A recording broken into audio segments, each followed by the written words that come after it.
like 50 years of Star Trek, we have so many enemies. Cardassians. Kardashians? Lizard guy. Wait, I didn't know the Kardashians were entire species. Oh yeah, Like, what did I miss? They go around, they suck ass fat out of everyone and put it in their own bodies. Dude.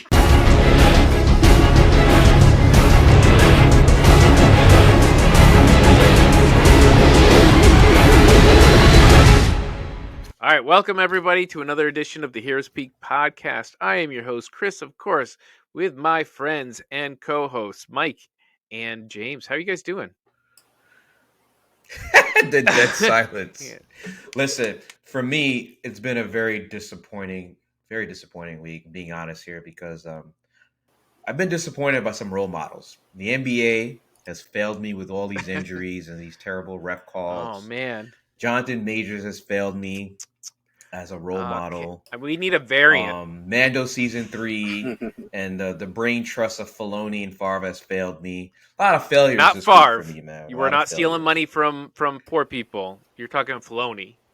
No, not that far. Favreau? I mean, Favreau. Okay, there you go. Yeah. There you go. With the little French accent. Fuck Green Bay. EU. Yeah, fuck Green Bay. Okay. But yeah, man, I'm disappointed. I don't know about Mike, but I'm disappointed. Yeah, look, I'll just say this. Any day that Oh, and also Beef, a show that Mike and I were watching, and we were applauding on social media. You're talking about fan out one of the key actors. David, what's his name? David Chow? Man, dude. David Chow, yeah. David Chow, yeah. Yeah, it has not been a great week for people you look up to. All right. Well, speaking of which, I was just gonna add though, like any day I can sit on the bowl and my balls don't touch the water yet is a good day for me. So, what the fuck?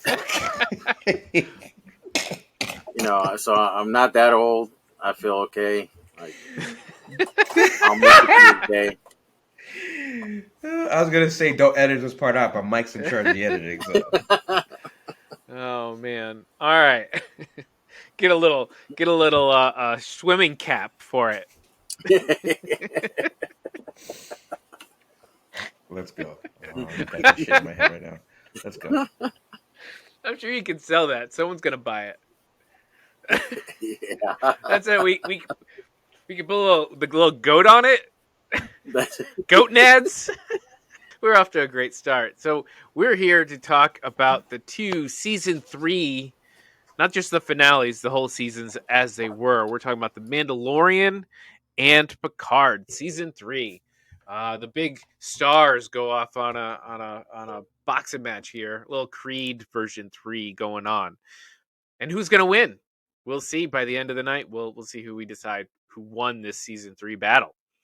And we're going to start it off with the Mandalorian, the current champ after season 2, that's for sure. Right? Am I wrong? Yep. I thought season 2. Nope. I mean, Mando season 3. Mando right now is like the Golden State Warriors. Technically, the defending champions. Definitely go into this and defend the champion. Like, yeah, they're just like the Warriors right now. They're not in a good place. That's right. Not the Kings are coming in hot and fast. All right. So Mandalorian season 3, of course, this thing is run by Jon Favreau with some help from his good friend Dave Filoni and a small group of writers and a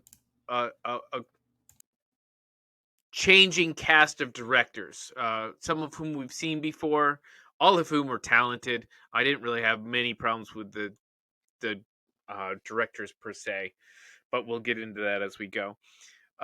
This season 3 coming off the back of one of the best follow-up seasons on, especially for a Disney show. Like we've had a lot of hit and miss within single seasons of these Disney shows, and season 1 and season 2 were a strong build-up for the Mandalorian, and then we come off to that. We had a little taste of Mandalorian in Book of Boba Fett, which kind of took some of the air out of the sails of the end of season 2, where Luke Sky. It was actually the best of Boba Fett. The by best the way. of Those Boba two Fett, episodes were the best. not just the book, the best. Uh, where we expected this separation between these two wonderful characters we had grown to love, and no separation whatsoever. We start off the season and they're already together. So if you missed that, if you happen to walk away from Book of Boba Fett because you didn't hear it was really good, just know you missed some good Mando. And here we are. Now we've got the Dark Saber, we've got Bo-Katan, we've got the Mandalorians. They're at odds. We've got pirates. All of this stuff that we were told was kind of a build up to a big, huge season, world changing for the Mandalorian because of the way season 2 went, and because of what he had ahead of him, which was reuniting the people of Mandalore. That's going to be huge, right? It's going to be gigantic, tension filled, powerfully emotional, right, guys? super Right? easy. Super Barely easy. an Barely an inconvenience. inconvenience. Huge, huge, as the former president would say. Huge. Only I can do it. Yeah, so The biggest season ever. so this went from like a 1,000-piece puzzle to like a child's 12-piece puzzle with how they put this together.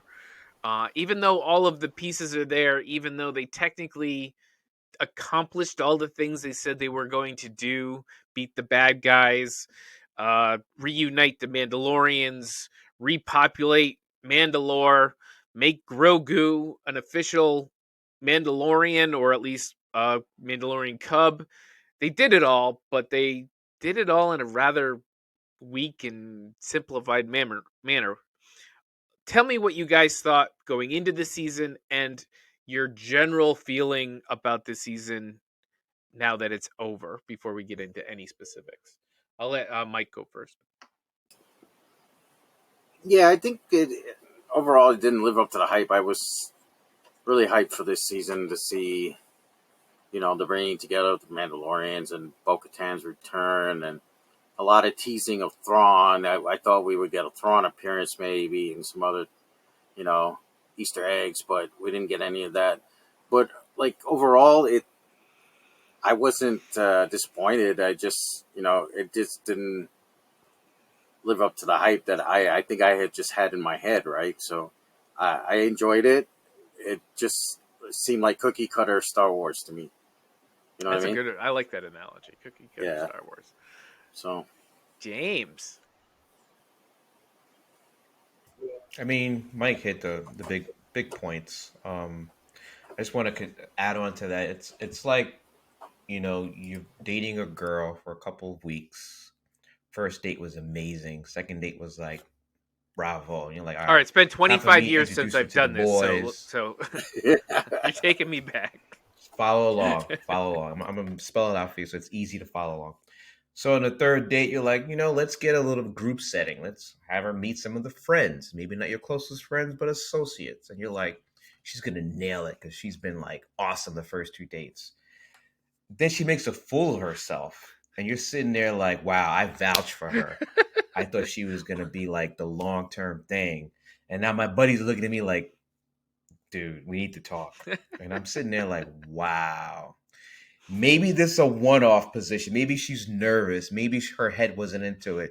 Maybe I fast forwarded too far into the relationship.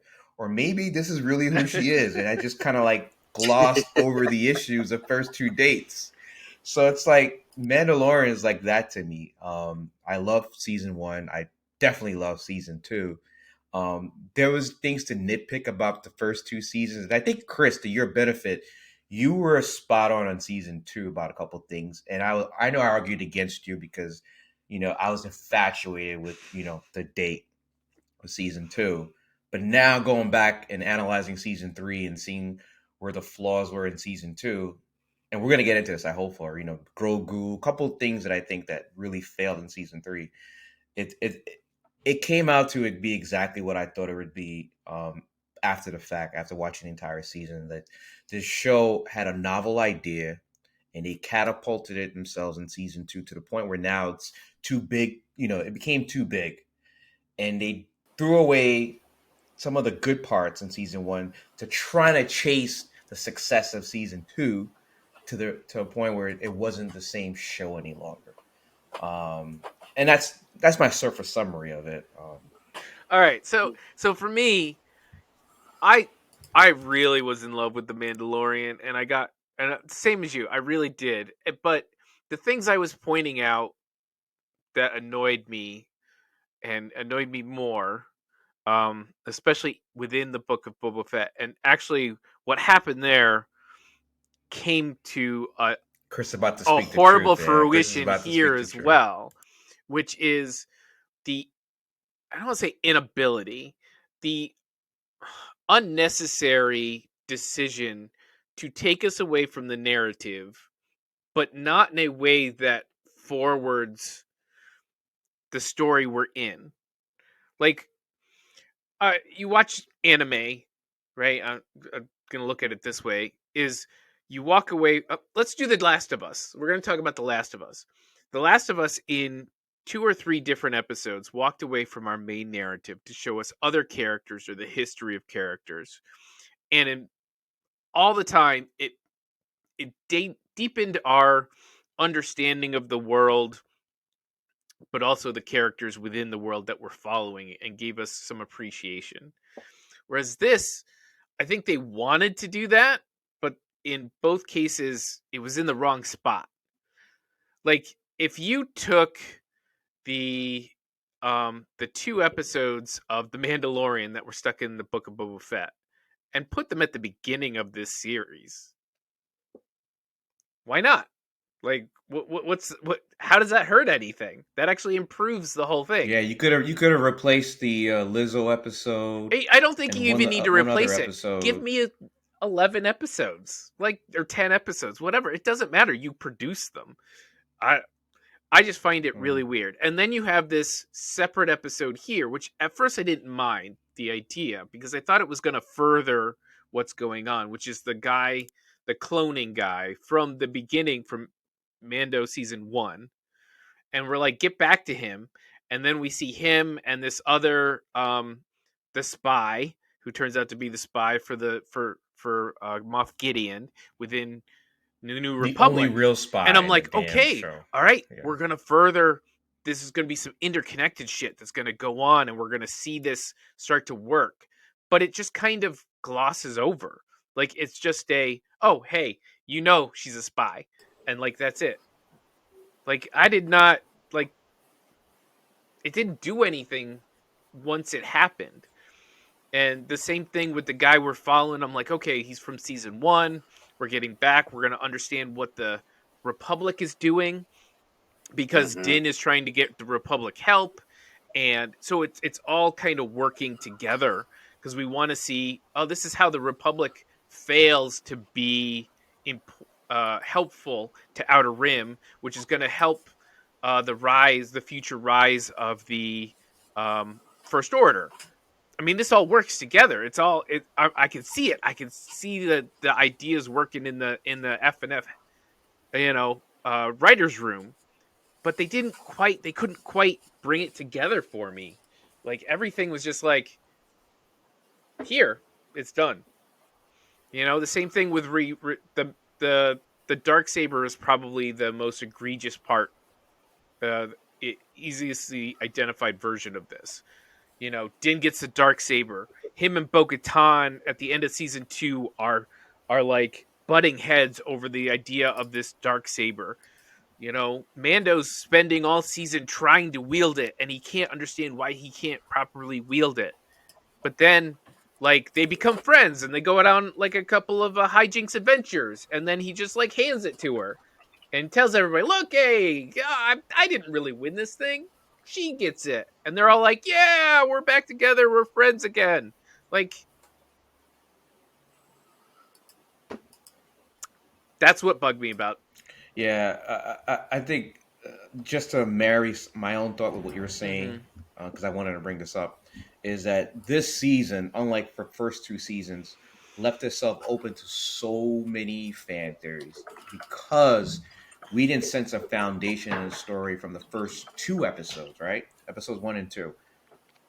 It led us to the point where we were like, in our minds, thinking this could be about Bo-Katan, Grogu could be the Mandalorian, We got a Mythosaur, the Dark Saber, Thrawn. Gideon might show up, which he did. Um, there's gonna be scenes that connect to the sequel trilogy, and for the most part, 90% of us was wrong in our theories because this season wasn't connected. And I'm not going to try to compare it to the sequel trilogy, but it felt like there was no through line, right? From episode 1 through episode 8 that made itself like a story to follow along. It was just the best hits. Okay, this episode's going to hit what we liked in the first 2 seasons. This episode's going to be like the Frog Lady episode with Lizzo. This episode's going to be about droids.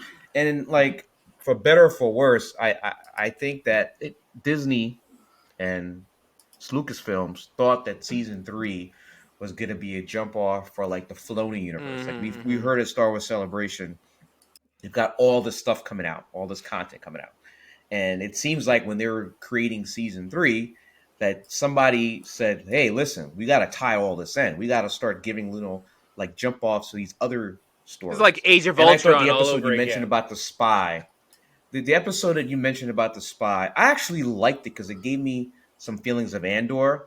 But in the context of this entire season, it was garbage. It introduced a one character that was a spy for Moff Gideon that ultimately meant nothing. Right. Because Moff Gideon was using clone technology that Dr. Persian, that's by the way, that's the guy's name, that he wasn't even using. He was I didn't understand that. I thought that guy was going to feed into Gideon's cloning program. Yes. Which was going to be we all did too. I was like, some of us thought he was going to be part of Snoke. Nope. Right. Not only is he not part of Snoke, but Gideon is not even trying to build Snoke. He's trying to build himself. He's trying to build clone army for himself. So it's like, to your point, Chris, I think there was something did not coalesce inside of the writer's room for this season. And I don't understand why they thought this season, before they finished and edited and published it, was going to be like a good season. I'm confused. This is the part that I just don't get. I'm hoping, I don't know, Mike, I don't know what you have to add on to that. But. Yeah, I mean, like I said, it was just like, there wasn't a lot of big twists. Well, the twists that we thought were coming didn't come, right? Mm-hmm. And it wasn't even like, haha, you didn't get, we did something, we turned left when you thought we were going to turn right. They're like, right. It wasn't even like it was like WandaVision and Mephisto. Right. Instead of Mephisto, we give you, what's her name? It was what's her name all along. Yeah, was like, we were all guessing Mephisto and we were wrong. It was another twist. No, this show did not do that. It just never turned left. Totally it never turned. It just went just straight ahead, guys. Just keep going. Yeah, exactly. So, well, I don't know. That's why I keep saying it was just like standard. Like, that's why it reminded me of the original trilogy. There's not a lot of. It wasn't like the biggest twist in the original trilogy was Vader was Luke's father, right? Right, which the writers didn't and even then, know. And then Luke and Leia being sisters. But other than that, right, there wasn't a huge amount of twists and but turns. It's such a solid narrative, and the characters are working towards something that they have to get to. Like, so in this season, so it starts off with Din having removed his helmet, so the and since he doesn't have to go get Grogu, so that's not a thing. He has to bathe in the waters, and so my initial reaction is, okay, so the personal journey is Din trying to make his way to this planet, which is supposedly like uninhabitable, and return himself to his religion. Like, that's a big personal, and introduce his adopted son to like his life and what it's the meaning of it. This sounds huge. It's a great personal journey. Like, oh my God. They could have given us backstories of Din's life, which we have yet to see. Or the Mandalorian. His first season gave us some flashbacks of him. They could have dealt. Why does this thing mean so much to him? They could have given us intercuts of his backstory and how it ties in with him raising Grogu. Well, remember in season 2 when he runs into the Bo-Katan group, and they're like, "You guys are a weird religion, like offshoot. Like, I don't know who the hell you think you are." Like, you're nothing. What you believe is really weird. Like, so there's We don't want your Watchtower right. magazines. You know, have you heard my Don't Lord and cancel us, Savior Watchtower. Mastodon? Right? It's weird.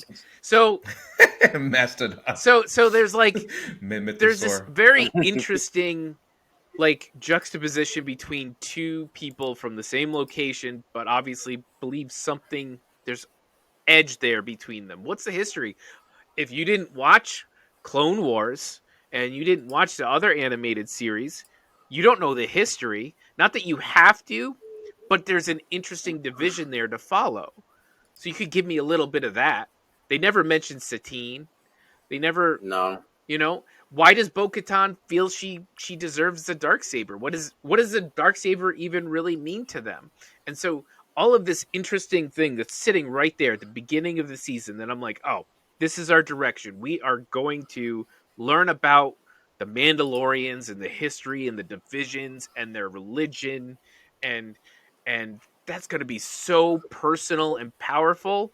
And then like episode 2, they're like, there you go, Din, you bathed in the waters. We're done. You're like, wait, what?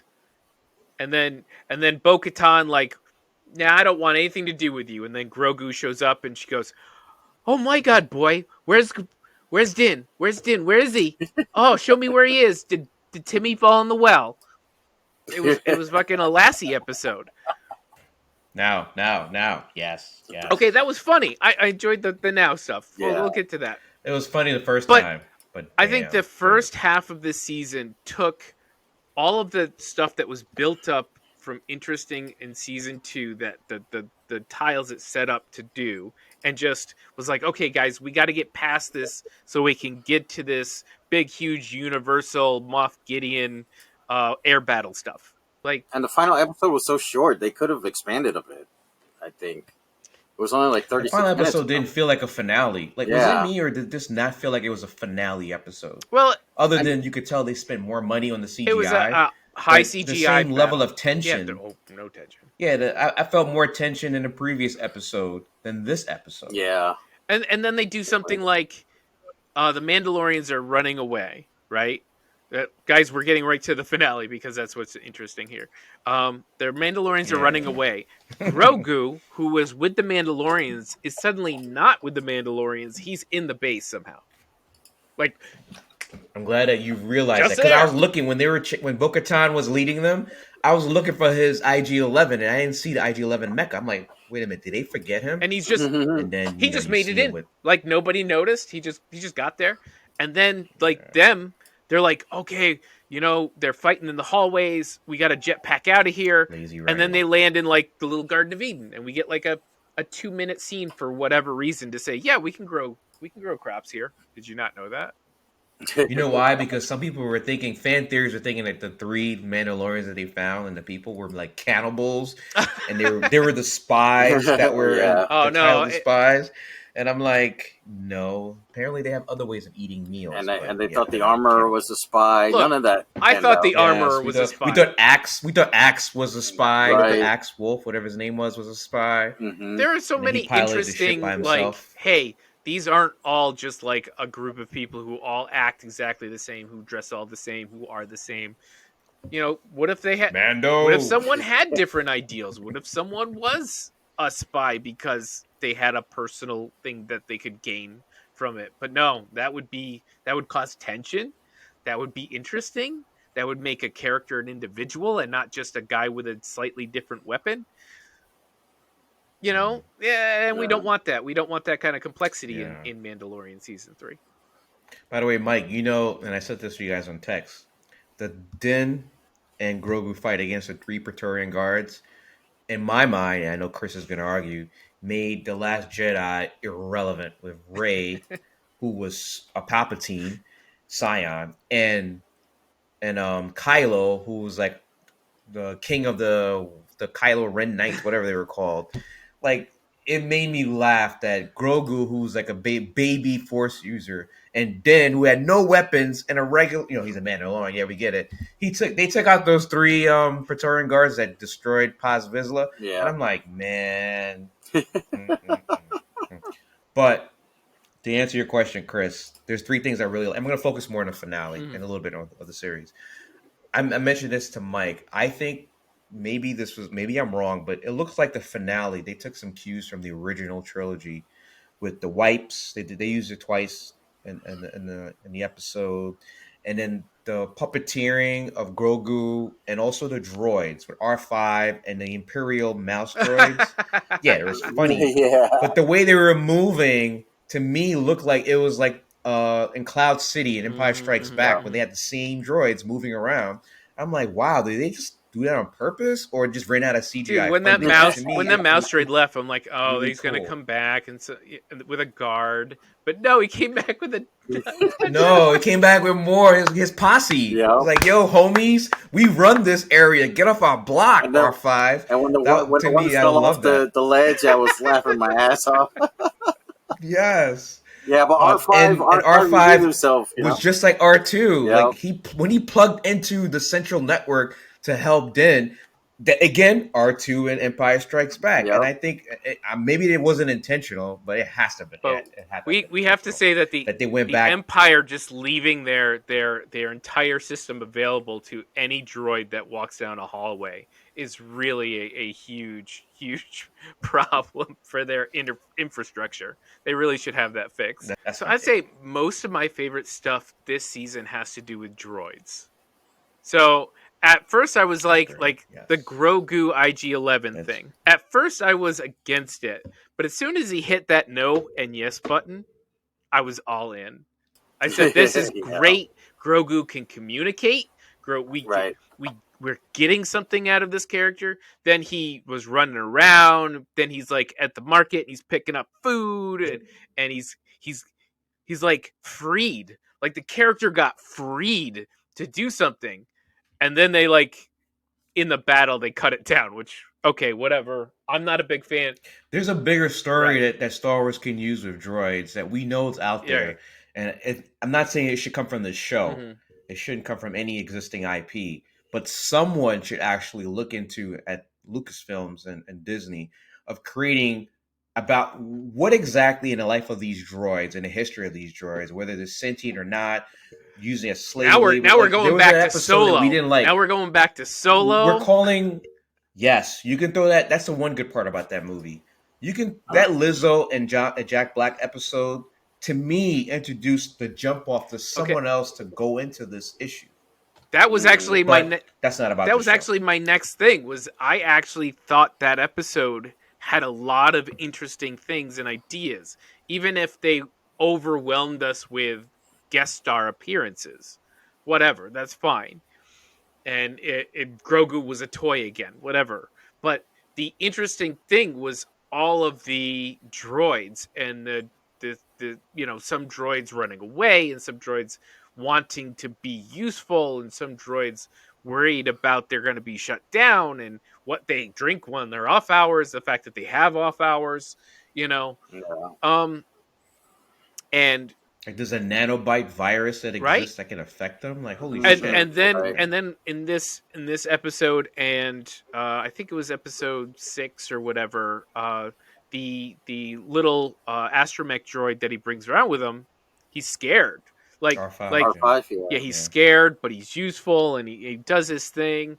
So all of that actually brought up a lot of cool and interesting things within the season. And at first I was like, I'm not sure about this whole IG-11 thing, but I came around to it, even though you're like, okay, we've kind of turned the clock back on all the major emotional events of the previous seasons by rebuilding IG-11, by reconnecting the two characters. Like, it feels like a little undoing some big emotional effects of previous seasons. But Mm. outside of that, I had fun within this season with those things. I like the use of jetpack fighting. I liked Din getting a chance to kick some ass. That's always good. We didn't always get to see that. All right, why don't we give a grade for Mandalorian season 3? It's gonna be a tough one, guys. I'll let you go first. Sure.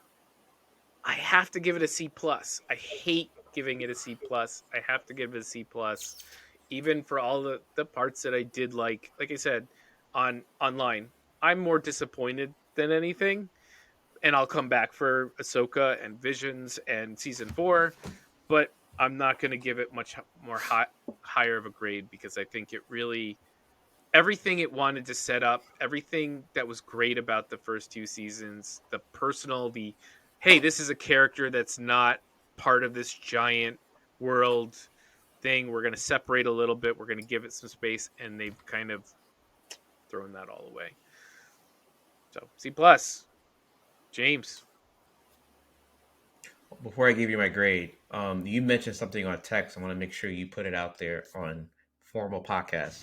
You said this season of Mando would rank lower than all of Marvel's MCU's Phase 4. Is that correct? I would rewatch Marvel Phase 4 before I would watch this season 3 again. Yes. Okay. And they're both disappointing. It's yeah. But they are. I think there was more stuff character wise that happened in Marvel season 4 or season 4 MCU Phase 4 MCU than there season 4 happened in this season. So knowing that you're going to ask me the grade, I was going to marry it in my head with Black Adam, and I think the grade is right. Mike can go back and double check, but I think I gave Black Adam a C plus.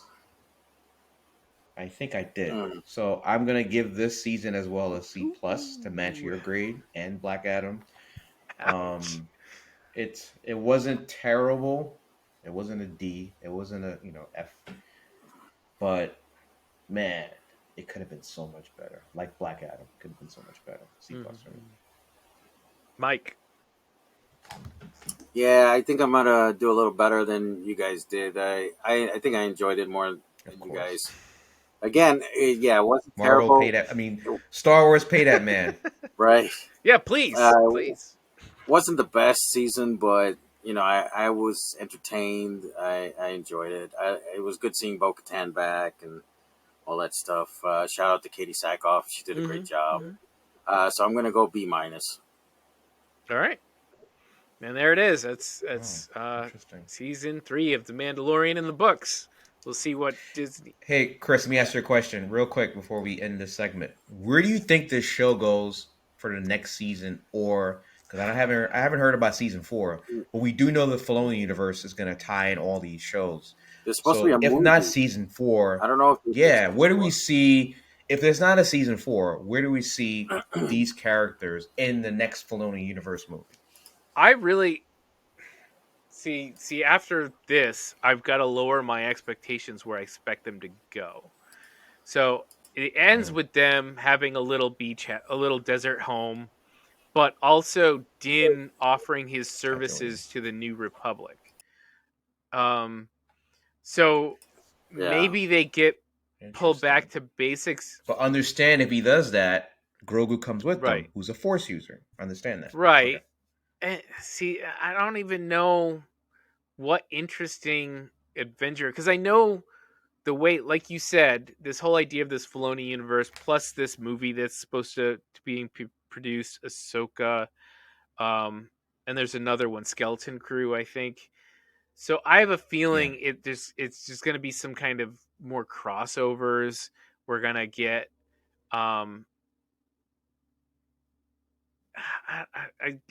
I just don't know what a larger purpose of these characters is. At least in this one, whether I liked how they did it or not, the larger purpose was to unite the Mandalorians and get Mandalore back.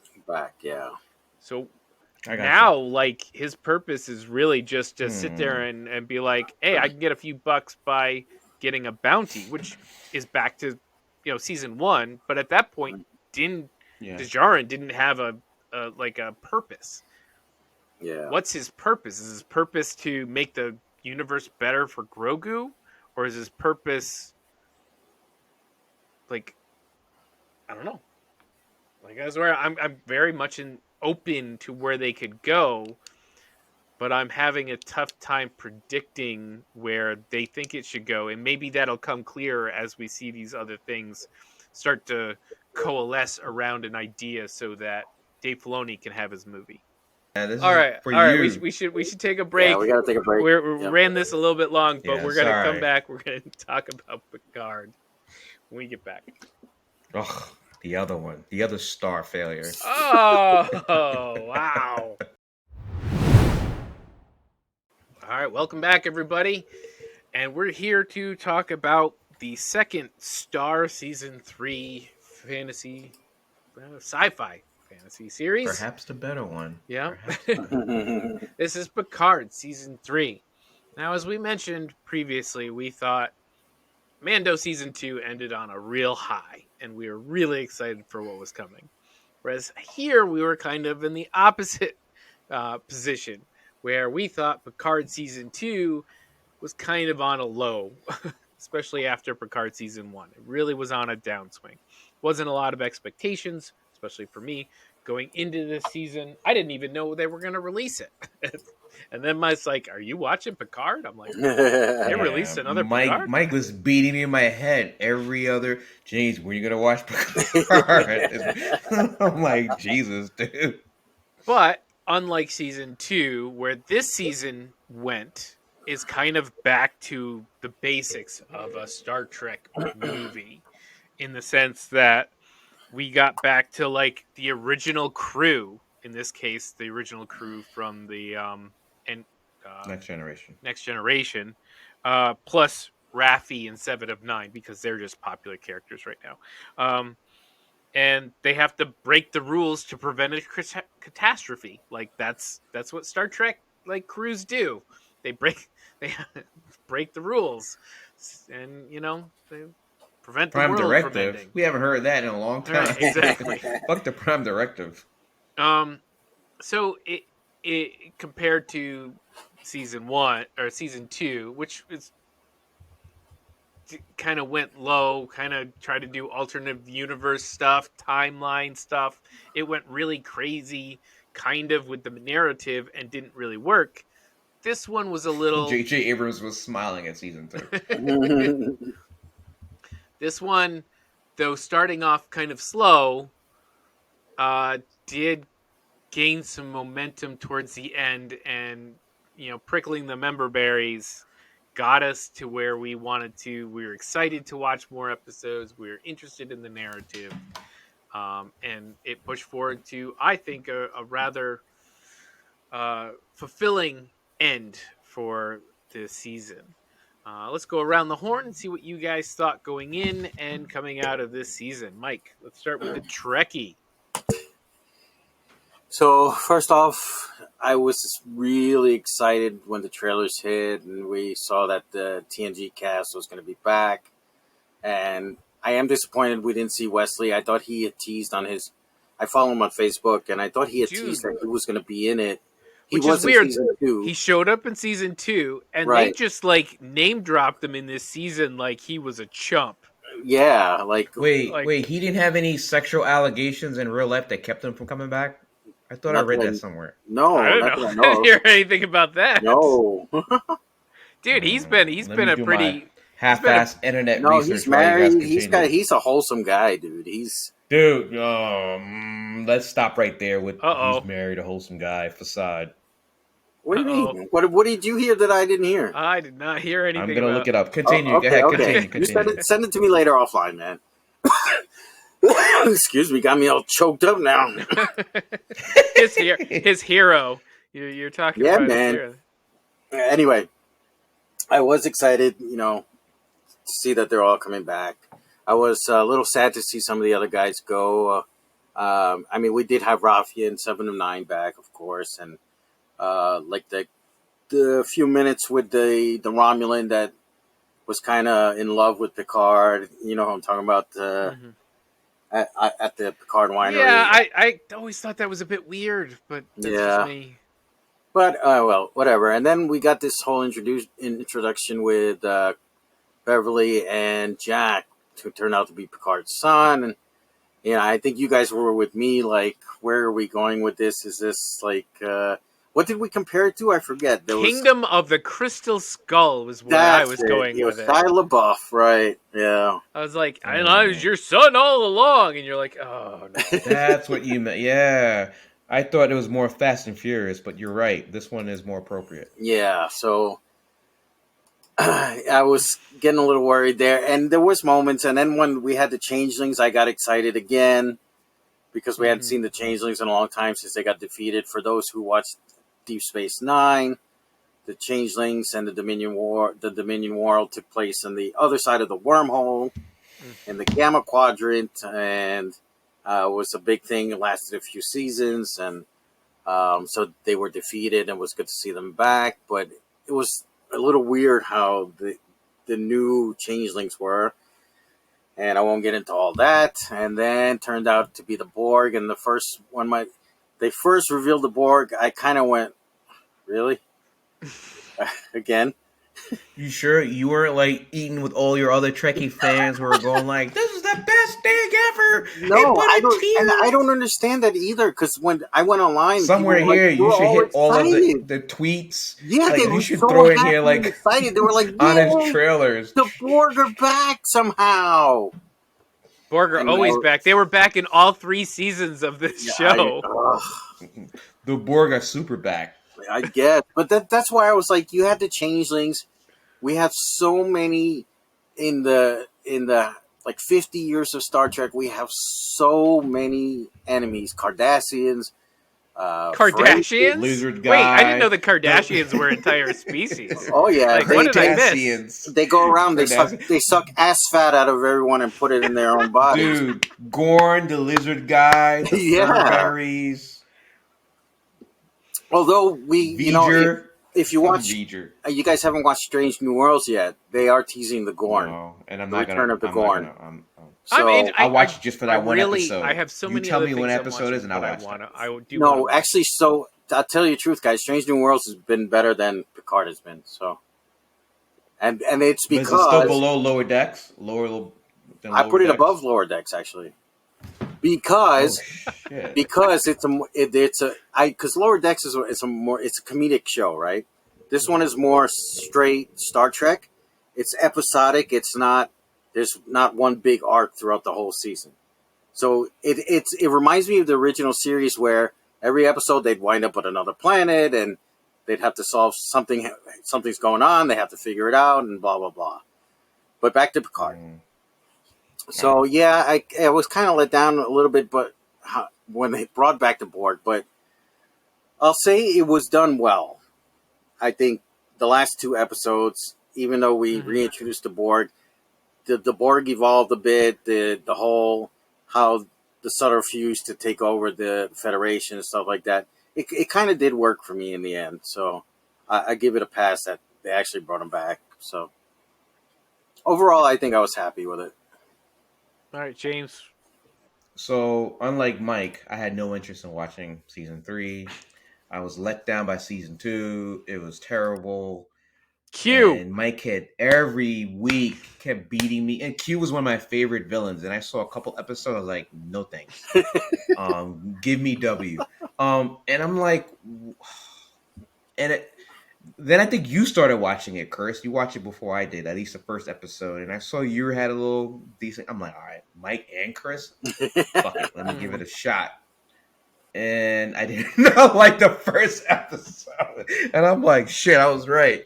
But I kept through it slowly but surely. And I think we all agree that the season got better as we went to the second half of the season. Yeah, there was definitely a lot of member berries. There was definitely a lot of hokey science and stuff that I never noticed in Star Trek before until this season. But what I did like in the second half of the season was they were able to use the actors and characters in a somewhat decent plot and story.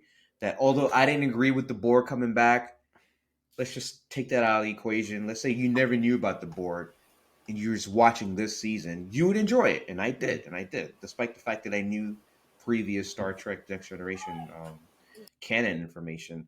I actually did like seeing William Riker's character, I like seeing LeVar Burton come back. There's a lot of things that I really like that make me enjoy each episode. I'm a more huge Data so than fan. I like, think Data's probably my favorite yeah, I character. didn't want to too. get to Data. I was saving him for at the Oh, end. okay. Sorry. I didn't like, so as far as the villains, I didn't like any of the villains. Not just the Borg. I didn't like the cancer smoking cigarette lady. I didn't like the bad guys that Worf and what's her name had to fight on that one Oh, like let's mob oh my planet, god. whatever. All right. Like to me, all of the antagonists was trash.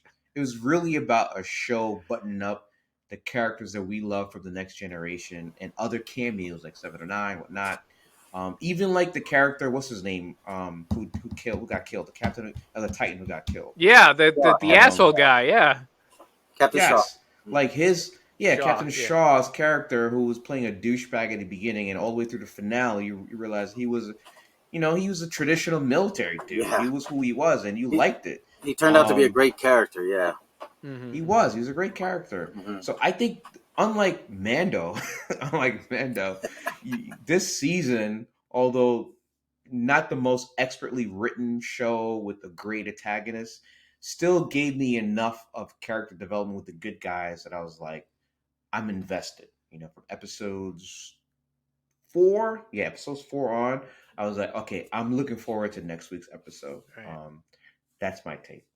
Whereas Mando had Giancarlo Esposito kind of eating up the screen and kind of taking over, but being very simplistic mustache twirler. And we kind of had that with the initial antagonist here, more of a smoking mustache twirler. Yeah, that's I was gonna say villain. the same thing. Yeah, It I was was gonna say kinda- the same. Cigarette lady. They I kind call of her just cigarette petered lady. them out. Yeah. Yeah. Yeah, it was kind of similar how they're doing it, but the big difference is She might as well have been Dr. Claw from Right. Inspector Gadget. You don't even Yes. see her. Just have her shadow sitting in the captain's chair with a and her cat. hands with a cigarette. Like, have we gotten what we needed? Yes, Captain. That's right. we got It's a what we Bond, needed. very All Bond the- villain. But Yeah. I thought, and this is nothing against Katie Sackhoff and the other character. I think it's more on the writing and whatnot. But I thought the characters were so much deeper in Picard. They had more to do, and the dialogue is like up here compared to what we were getting out of Mando. Like just completely another level. Which is weird. I agree with you. The dialogue was great and the story that was like laughable, but you felt like, okay, that's what Riker sounds like. That's what Worf Right. sounds. That's what these characters sound like. Forget about the dumb shit story that they're in. This makes Star Trek sense. Yeah, even Data fighting his brother had interesting themes, had interesting character movement, had an interesting way to take over the, what we thought was, yes, maybe it was, you knew Data was going to win, but how are they going to write it out? How are they going to plan that out? What's the dialogue going to be like? And it was interesting and it worked, and I thought that, stuff like that managed to work really well. And then you have Geordi and having kids, and how's he's fighting with his kids, and how's that going to work? Then you have Riker and what's her name? I'm sorry, Deanna Troy. Yeah. And I don't think they got enough time, but they did have at least one good scene in when they were imprisoned. That was pretty solid, And then Picard, they always give him lots of great lines to do. I think all of the characters. He's a heart of this series of a Star little Trek. too much we'll get to what I think a little too much about Picard. You know what? He is a little too much Robert Downey Jr., Tony Stark, and Marvel. If right? you go back, let's be honest with ourselves. If other than Chris Evans, if you go back and watch the entire Phase 3 of MCU, RDJ has a little too much heart of the MCU. Whereas, same thing with Picard. Right? Like the entire world seems to revolve around that person. So, yes, that one person, yeah. Right. And they made it interesting. The whole idea of the DNA being able to take over the people with the Borg, that at least was an interesting way to do something that they have done before. Yeah, this is where Yeah. we're gonna go. Go ahead. All right, but let's do this. The first half of the season, or maybe the first quarter, or somewhere around there. The reason I thought it was a weak was because I thought this twist of him having a kid felt really wrong for the character. Like, I didn't think Picard as that dude who would have a surprise kid somewhere. And then you had this interesting Riker uh, side story about him losing a kid, and that's why he's kind of jettisoning off away from his family, and that they didn't really go into that. So I thought that was like a miscast story point that would have been more interesting under a Riker than under Picard. Yeah. But it's a Picard series, so they're gonna give Picard the whole thing because like the world revolves around him. So that, I think, was my biggest haggle around that. Was I think By the the way, story was we failed to realize this, and Mike, you're the official Trekkie here. Captain Kirk had an illegitimate adult son in Wrath of Khan. He did, Marcus. Yep. Oh, really? Yes. Yep. Did they just? Holy shit! Did they just like pick up the their? I just realized line? that as you're making your point about Riker and the loss of his kid with Deanna Troi, and I'm thinking, where have I seen this before in Star Trek? Where, holy shit, the original OG. Oh my god, let's end this whole. I just realized we've seen this before. I've got a question. Let me say this real quick. Let me say this real quick. You can't be surprised that Kirk had. No, absolutely not. No. Hold on. Don't underestimate Picard, because that man was a ladies' man in the Next Generation series too. He was getting his. So, but that's not the point. The point is the novelty of Picard's son Jack being introduced in, what was it, episode 4 or 3, the one when it really started getting good. Yeah, is the equivalent when you first watch Wrath of Khan for the first time. And yeah, there's a much better probably the greatest antagonist of all Star Trek, right? Even better than Q. And the fact that Shatner, being the ladies' man, being the ultra confident guy, now has a weak spot that the antagonist can use, and it's his son. It throws this entire concept, and to going back to Chris's point, just to stay on point, is Picard's story of having a son, I think, was a cop-out with the writers. I would have rather seen Riker and Deanna as a spoil to the story with loss of their son than Picard having a... But by the way, Picard's character, his biological character doesn't exist anymore. Right. He's a synthetic organism. Oh, yeah, that's right. right. And now you're telling me his biological son from his biological body is now who has an English accent, although he inherited. Through his DNA. Yeah. It's because he was streaming Downton Abbey nonstop. And then he got his Borg genetics.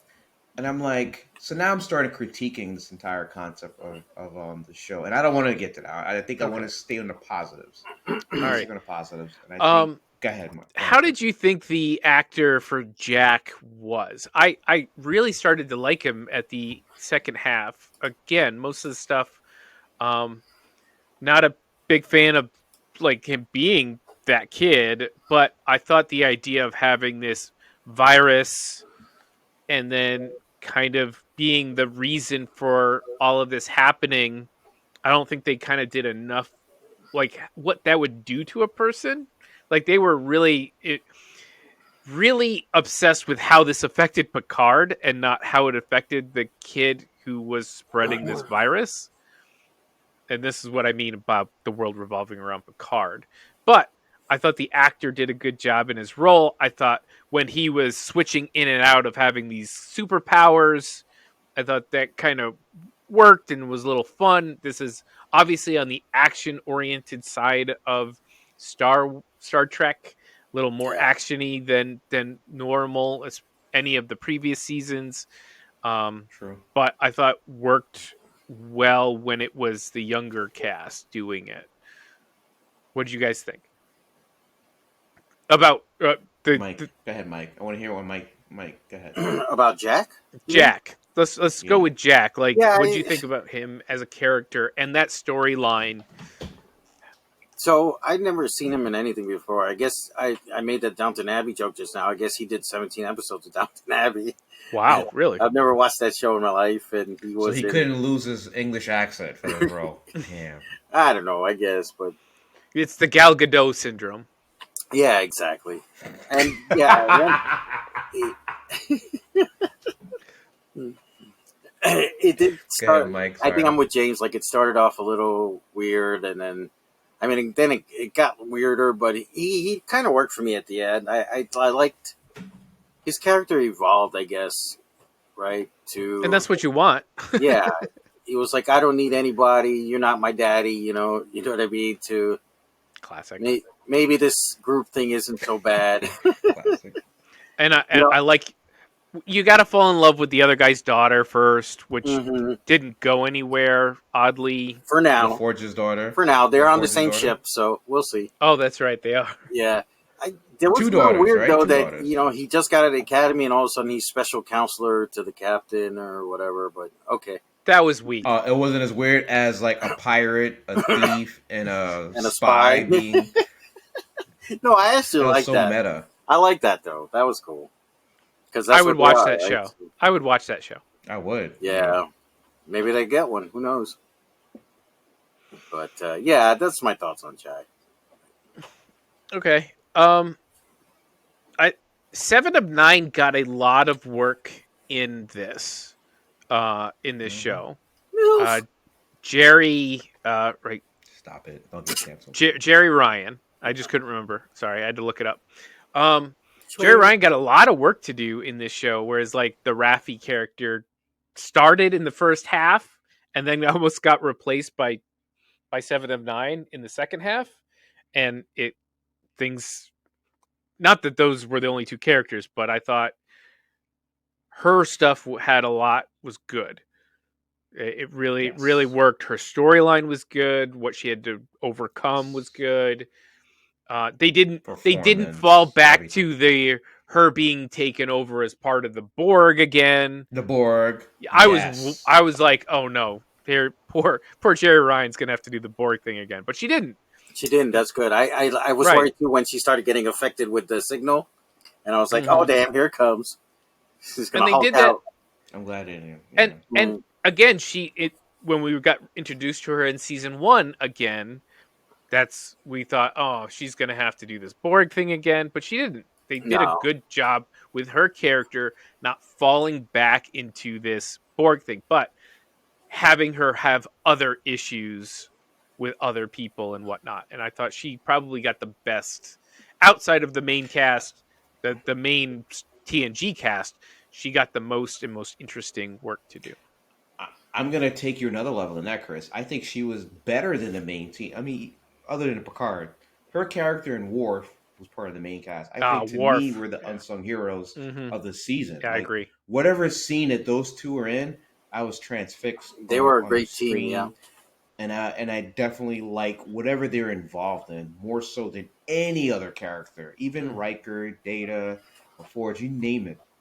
And just strictly focusing on Jerry Ryan's performance, like that finale when she realized that douchebag Captain Shaw, who was an asshole, yet recognized her ability as a Starfleet officer. To me, when she started tearing and I'm like, chef's kiss on Bravo. her performance, on her writing, and her character portrayal there. And to me, that is Star Trek. That is Star Trek, where you overcome struggles and then you violate your orders, but yet you somehow the means to the end type of thing. That has always been Star Trek since fucking Kirk, Right. in the '60s, in the '60s show. That was, to me, I really love her character and I love the actress. And we'll probably won't see her again or anything at Star Trek, but that was phenomenal in my mind. Yeah, unfortunately, the Raffi character keeps. I don't know. She's in a weird position for me, where she should have more interesting stuff to do. She was like a spy, and then she's got like this drug habit, and then like I don't know, I don't know if that's the writing for the character or what it is, but like I maybe think it's the writing. I I think don't know. the whole drug addiction thing with and the conflict with the son and the grandchildren, Mm-hmm. it kind of throws you off a bit, like with the story of the show where it's going, right? Well, Because and it's like a especially distraction almost, right? I think that feeds into my biggest issue with Picard as a whole, as the 3 seasons. And this season does it just as well as the rest, which is they ignore these larger issues, these larger social issues within Starfleet and the human and that whole group, even though they get mentioned all the time. Like we have this mentioning, the reason the goop people don't like Starfleet is because the they like captured these people and tested on them, and there's this hidden, evil testing ring on these people to create super spies, and then that just gets totally thrown out the window when the Borg show up. And that's the foundation of Star Trek, the Right. OG series and the Next Generation. How can you not investigate that? That is so Yeah. ripe for investigation. And the same thing with what was I gonna say? Shit. There was in season 2, it was all about how they just outlawed being androids and they put data in a drawer. Like, how Mm-hmm. is that not an investigation to like these are important things in this world? These are Like, sentient beings. Yeah, right. sentient. Exactly. Like they just do not want to invest. They're like, but how does this affect Jean-Luc Picard's wine prices? Like that's really where they go whenever they talk about an in-depth political or social issues, like pretending the All right. original Sounds series like we're kind of about to start nitpicking. sorry, Like, the here we original go. series kind of No, go pretended ahead. that No, go ahead. Go ahead. Go ahead. it pretended that Starfleet was this amazing socialist fantasy. Like there's no poverty and everybody eats and there's no money and everybody works and we love science and we fix social issues for other alien species.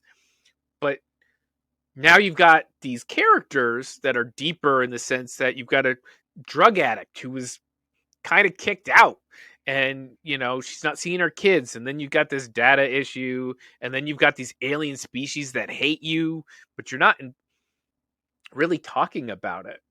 And yet you can go back to Chris. Locutus 100 times, but you're not really investigating anything more by showing me Locutus again.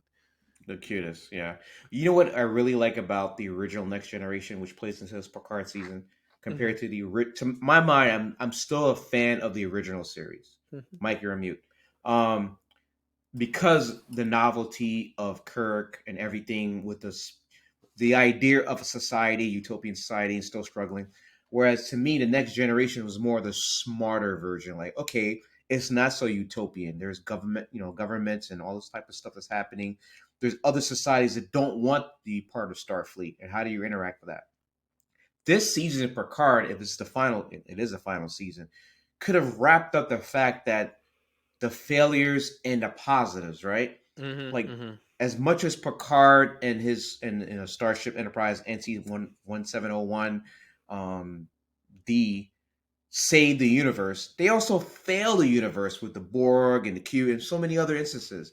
They could have showed us like all these characters who failed and realized their failures and how they overcame that as part of a larger society, right?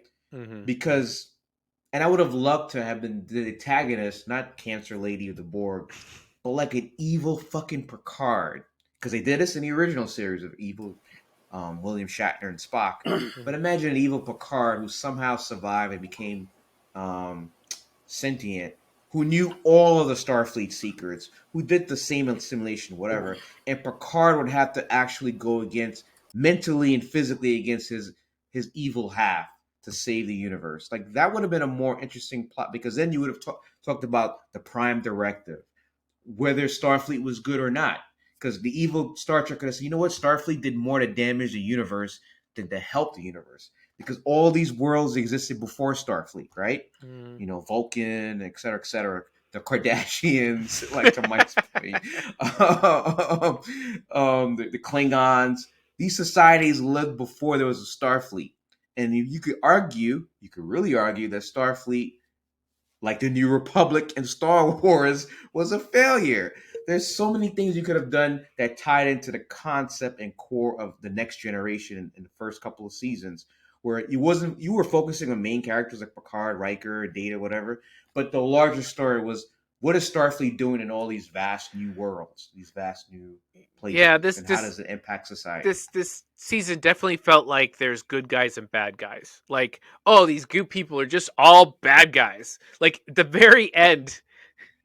So in the last episode, after everybody's happy and kind of moved along, there's this scene where they say that the doctor created a when they fixed everybody's DNA through the transporters, they also included a way to detect others and then they like arrest somebody. Like I just saw that. they I just saw like that. arrest this That was person. hilarious. I To was me, like, that was comedy. I'm I was like, like, what dude, the fuck? is this The sort dude of transport, fascist? his face starts changing. All of a sudden, it's like, you're under arrest. Like, Dude, whoa. there's like a little, like a hint of fascism just shows up at the end. They're like, look how good we are. We're just arresting this person for being a goop person. It's like Starship Troopers and the bugs at the end, how they were capturing the bugs and killing them. Like, yeah, we good guys win. Choo, choo, choo. Like, what the fuck?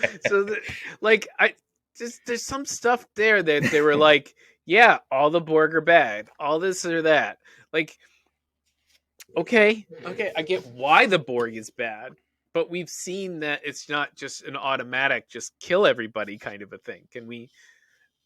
And you know what? Last thing, no one even mentions Tasha Yar. Come on, we're at least saying how much we love the original cast. Can we at least can Tasha Yar get a little? I mean, Oh, she was only there for 2 seasons, right? So can we get like a picture of her above the bar and everybody like I gives it thought a little Data thing? mentioned. I think he mentioned her in I his don't little remember. dream sequence thing. I don't remember it. Maybe if they did, I didn't see it. I just I all thought they season did a I'm like, flashback or something when he was you're in remembering the his life. museum. Like, have a picture of her in the I would museum. love to have seen Cisco from Deep Space Nine. Wasn't there Voyager. someone There's so from many Deep characters. Space Nine that was running the academy? Not the academy. No, that was from Voyager. That was Tuvok. No. Okay, yeah, that's who I Yes, recognize. Tuvon. Okay. Yeah, Mhm. yeah. Mike actually. See, Mike. Yeah, I I don't was know hoping. I was hoping Janeway would show up from Voyager because Yes. she fought the Borg more than any of them. You know, and, Someone. yeah, but none of them showed up. So I was like, all right, scheduling or whatever it was. So Yeah. Yeah, they're like, fuck Voyager, man. Nobody really Yeah. liked that show.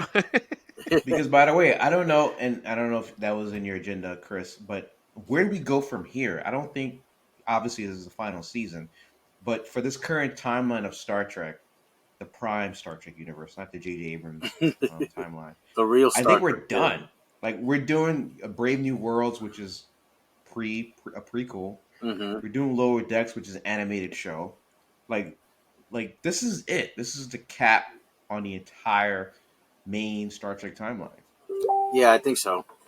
I don't know. I mean, you can always do whatever you want because there's as you saw, there's like 5,000 ships, that are just ready to go out and destroy the Earth if you get a But I chance. don't like Paramount Plus, unlike Disney with Star Wars. I don't think they're gonna push more of these shows if the audience isn't. If they could waiting afford for to it. make the Jerry Ryan led Star Trek, I would watch that show.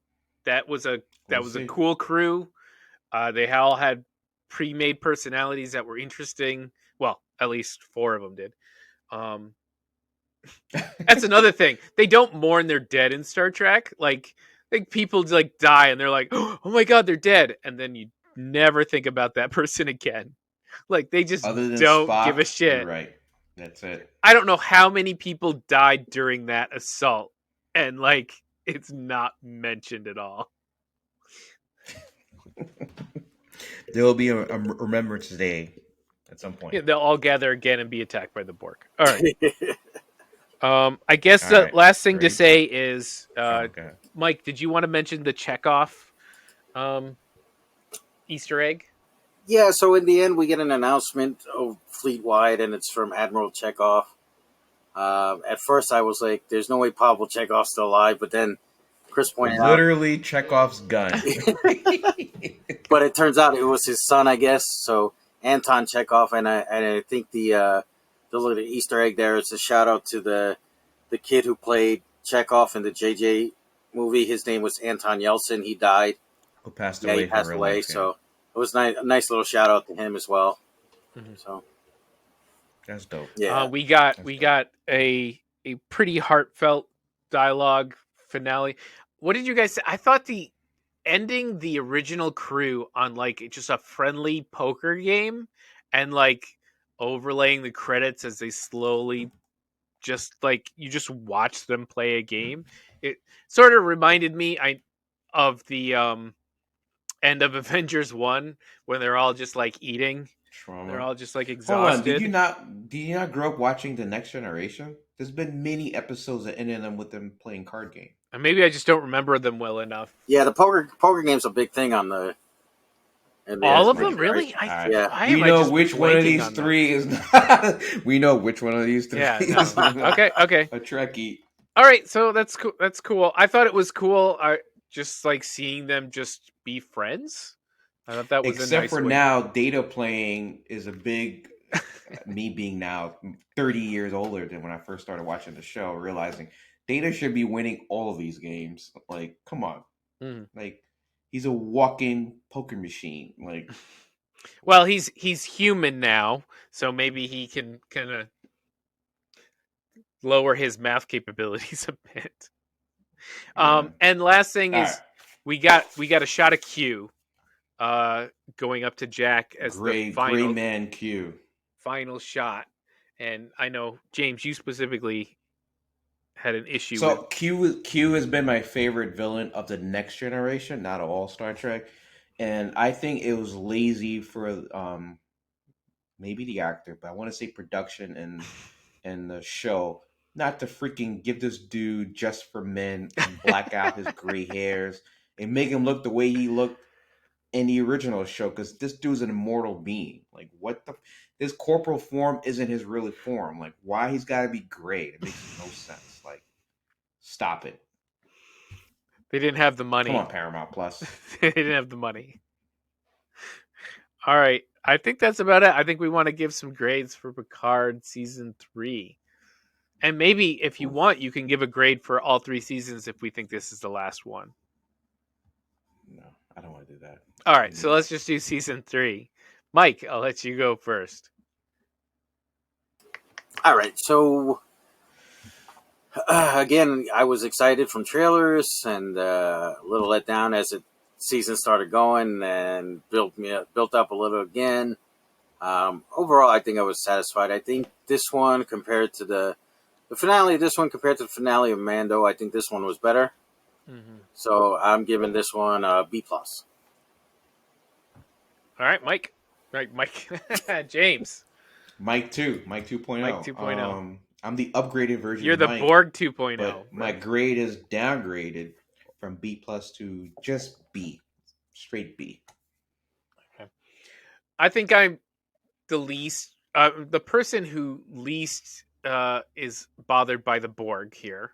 I think that's part of the reason I didn't Oh have as much shit! problem with the Here we Borg go. being a surprise villain. Because I don't have that bird into me. Oh my god, the Borg again. So I'm gonna go with Mike He's here about to last Jedi his grade. with a B plus. I liked it. Oh, okay. Now Hmm. I will say that shows continuing, and Mando did this as well. Shows holding this backup villain to the last 2 or 3 episodes makes it so they can't build that villain at all, and so you get a very flat one note villain.